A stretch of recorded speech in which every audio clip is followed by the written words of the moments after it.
This channel does not promote any violent, harmful, or illegal activities. All content provided by this channel is meant for an educational purpose only. Bhatpara পুরসভা tender দুর্নীতি মামলায় CID তলব অর্জুন সিংকে আপনাদেরকে জানিয়ে রাখি relief ফান্ডের টাকা তছরূপের অভিযোগে তলব। আরো বিস্তারিত জানবো আমাদের প্রতিনিধি সিজার মন্ডল আমাদের সঙ্গে রয়েছেন সরাসরি। সিজার,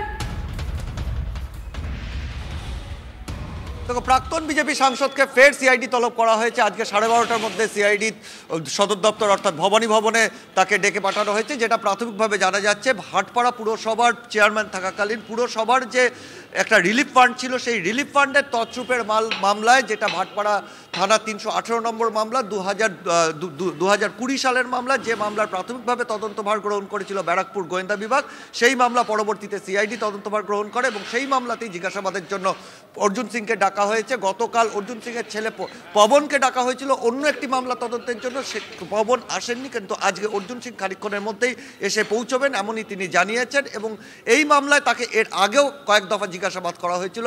একাধিক মামলা ভাটপাড়া পুরসভা এবং অর্জুন সিংয়ের বিরুদ্ধে আর্থিক তছরূপের একাধিক মামলা রয়েছে, যে মামলাগুলোতে সিআইডি লাগাতার কিন্তু তাকে জিজ্ঞাসাবাদ করে যাচ্ছেন। একাধিক মামলায় তাকে বারবার তাকে ডাকা হচ্ছে এবং তিনি মনে করছেন যে এটা রাজনৈতিক ষড়যন্ত্র এবং সেই কারণ রাজনৈতিক ষড়যন্ত্রের শিকার তিনি। এবং আজকে দাঁড়িয়ে তিনি মামলা আদালতের নির্দেশ অনুসারে তিনি এই তদন্তে সহযোগিতা করবার জন্য তিনি আসছেন, কিন্তু তার দাবি যে সম্পূর্ণ রাজনৈতিক ষড়যন্ত্রের বশবর্তী হয়ে তাকে বারবার হেনস্থা করা হচ্ছে। ধন্যবাদ সিজার। কিন্তু ভবানী ভবনে যাওয়ার আগে আবারও অর্জুনের কেমিক্যাল শঙ্কা। যেদিন থেকে যাওয়া আসা শুরু হয়েছে সেদিন থেকে শারীরিক সমস্যা শুরু। ডাক্তারের পরামর্শ অনুযায়ী চলতে হচ্ছে। বিস্ফোরক দাবি করলেন বিজেপি নেতা অর্জুন সিং। এবার সিআইডির তলব ঠেকাতে সুপ্রিম কোর্টে যাওয়ার হুঁশিয়ারি। সবসময় আইনের উপরে আস্থা আছে, কিন্তু বাংলার পুলিশের উপরে কোনো আস্থা নেই। কেন এরা সরাসরি তৃণমূলে আঙুল হেলানিতে চলে। এরা পোপেট আছে, বিশেষ করে সিআইডি। ফাঁসানো না, চাপ সৃষ্টি। ফাঁসানো কি, এরাকে আমি চুরি করেছি নাকি? আর এই পৌরসভা থেকে আমার লাগবে চুরি করতে? চাপ সৃষ্টি।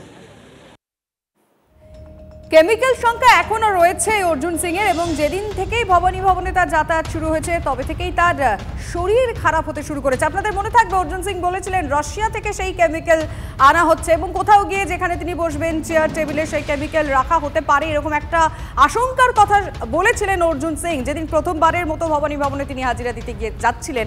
এবং হঠাৎ করে তিনি বলছেন যবে থেকে তিনি হাজিরা দিতে যাচ্ছেন হঠাৎ যাওয়া আসা বেড়েছে, তার শারীরিক অবস্থার অবনতি হয়েছে। শুনুন ঠিক কি বললেন এবার। সবসময় আইনের উপরে আস্থা আছে, কিন্তু বাংলার পুলিশের উপরে কোনো আস্থা নেই। কেন এরা সরাসরি তৃণমূলে আঙুল হেলানিতে চলে। এরা পোপেট আছে, বিশেষ করে সিআইডি। ফাঁসানো না, চাপ সৃষ্টি। ফাঁসানো কি, এরাকে আমি চুরি করেছি নাকি? আর এই পৌরসভা থেকে আমার লাগবে চুরি করতে?